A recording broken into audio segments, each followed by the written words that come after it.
House treasures the relationship that we have developed with the United Nations Association East Bay chapter over the years. And we are so glad to be able to host this event here annually. iHouse opened on this spot here in Berkeley in 1930, 84 years ago, with the stated intention of building a global residential and learning community and advancing a world of greater respect, tolerance, and understanding. For these reasons, we know that our goals and the mission of the United Nations Association of the East Bay are in close alignment. The United Nations was born out of necessity. It responded to the needs of people and leaders of the world in the midst of the Second World War. And how did it begin? It began with this guy who in 1943 had an idea, and he apparently, did some of you see the Ken Burns video about the Roosevelts? You remember the story? What happened? He ran in to see Churchill. Apparently Churchill was not clothed at the time. They were both together, and he ran into his bathroom and said, I have an idea. We have to continue with a United Nations. So we decided to keep them dressed for you tonight. But it came during the war saying we nations of the world cannot allow this kind of thing ever to happen again. And it's out of that series of needs to stop atrocities and violations of human rights, inequities and injustices that the United Nations was formed. We invite up our keynote speaker tonight, Jerome Sauvage. Jerome, I will admit, is an old friend of mine since I worked in the United Nations Development Program for 31 years, and Jerome has been there about 3 decades as well.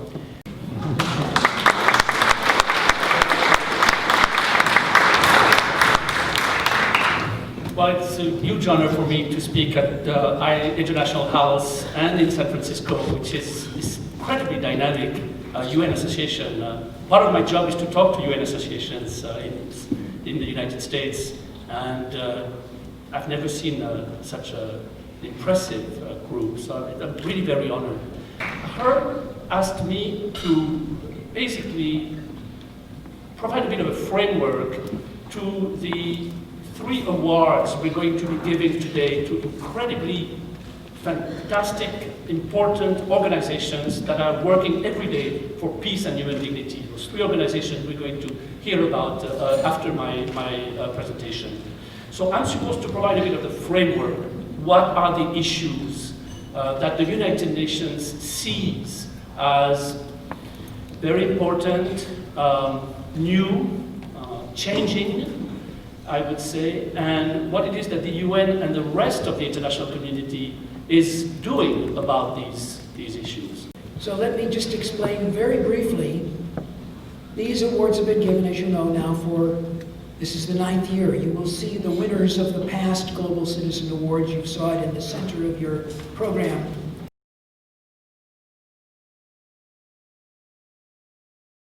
And the message that I want to leave with you is the next time you see the news or something that leaves you feeling so powerless, how can you help people on the other side of the world in violent situations that they need assistance? Do not feel powerless. Nonviolent Peace Force was created by people who felt just the same way and wanted to help people who needed that assistance. So get the little reminder that you're going to take with you and look at that and feel empowered, because you have much more power than you know.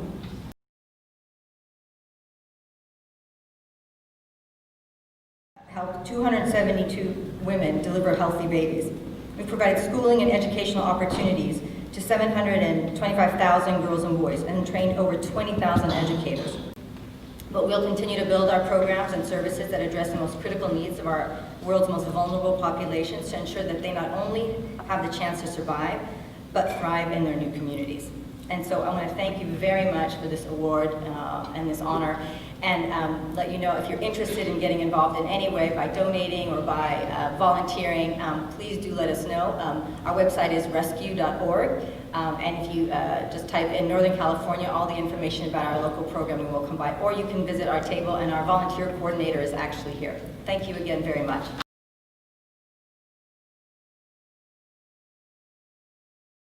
Western States Legal Foundation's Board of Directors is a remarkable hands-on working group whose members share the organization's commitment to social transformation through nonviolence and democratic, non-hierarchical decision-making.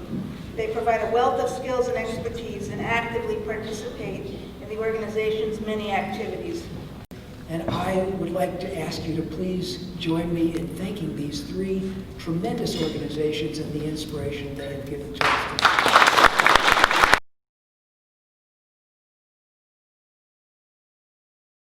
He mentioned that every year is important. We always say every year is important, but he said next year is really, really important. And Jerome mentioned some of these already. Okay? There has to be an agreement to build upon the unique historical global compact that has never taken place in the history of mankind, humankind, until the year 2000. And it was the Millennium Development Goals. There should be a compelling reason to renew those. It's a critical year next year for that reason. Secondly, as Jerome mentioned and others, climate change is so important. The existing agreement, the Kyoto Protocols, expire next year. Is there going to be an agreement? Will our country be supportive of these two? Number three, Ebola, global crisis, unforeseen. We can't do a lot about that, but we can do something, and I'll come back to that in a moment, but it's going to be a critical year to work together through governments, the UN and NGOs. And fourthly, which was clearly mentioned, there are continuing crises. There are the record number of refugees right now in the world, displaced persons, and high security risk countries more than there has been in decades. 1, 2, 3. Here's to peace and security. And how about a happy birthday? Happy birthday.